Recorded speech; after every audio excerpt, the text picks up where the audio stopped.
অনেকগুলো ডেভেলপমেন্টের কাজ এখানে হয়েছে, অনেকগুলো নতুন আইসিইউ বেড হয়েছে, অনেকগুলো আধুনিক মানের অপারেশন সেন্টার হয়েছে। সেগুলো আজকে আমরা জনগণের উদ্দেশ্যে ডেডিকেট করলাম, উৎসর্গকৃত করলাম। শুভ উদ্যোগ, মহতী উদ্যোগ। আমার আগের পরিচালক মহারাজ এই হসপিটালের ইতিবৃত্ত বলেছেন, আগামী দিনের পরিকল্পনা বলেছেন। মুখ্যমন্ত্রীর কাছে, স্বাস্থ্যমন্ত্রীর কাছে, নতুন সরকারের কাছে প্রত্যাশা, আশার কথা বলেছেন। আমি মনে করি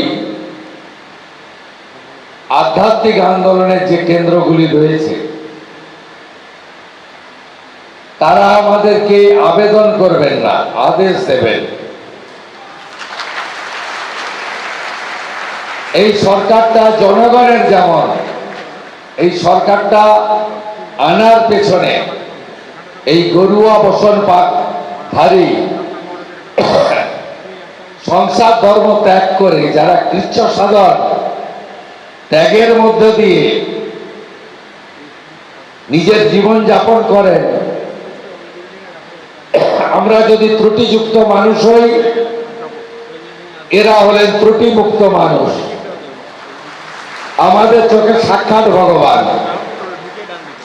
এদের আদেশেই এই সরকার চলবে। তাই সরকারি আইন, সরকার কি করতে পারে কি করতে পারে না, কারণ বিগত দিনের সরকারে আইন না মানা, অহংবোধ, দাম্ভিকতা, আমিত্ব ইত্যাদির জন্য গণতন্ত্রের সবচেয়ে শক্তিশালী জনগণ তারা ছড়ে ফেলে দিয়েছে। আপনাদের সরকার এমন কোনো কাজ করবে না যা আইনের চোখে বেআইন, অহংবোধ থাকবে, আমিত্ব থাকবে, জোর করে চাপিয়ে দেওয়া হবে। আমরা পূর্ণ সহযোগিতা করব। ভারত সেবাশ্রম সংঘ এবং হিন্দু মিলন প্রতিষ্ঠার সময় ঠাকুর মহারাজ যেমন ক্ষয়িষ্ণু হিন্দু সমাজকে বাঁচাতে চেয়েছিলেন, সাথে সাথে শিক্ষা এবং স্বাস্থ্য ব্যবস্থার মধ্য দিয়ে সেবা প্রদানের কথা ঠাকুর মহারাজ বলে গেছেন। ঠাকুর মহারাজের এই যে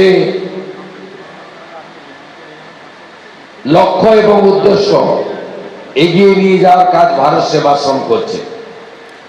সনাতনীদের রক্ষা করা, তাদের ঐক্যবদ্ধ করা, এক্ষেত্রে ঠাকুর মহারাজের অবদান আমরা অস্বীকার করতে পারি না। আমার সঙ্গে মহারাজদের আনাগোনা আমার শৈশব থেকে আমি দেখেছি। আমি একাধিকবার মহিষাদল ভারত সেবাশ্রম সংঘ, হলদিয়ার নাটসাল ভারত সেবাশ্রম সঙ্গে আমার কৈশোর অবস্থা থেকে আমি বহুবার যাতায়াত করেছি। এবিপি আনন্দ, এগিয়ে থাকে, এগিয়ে রাখে।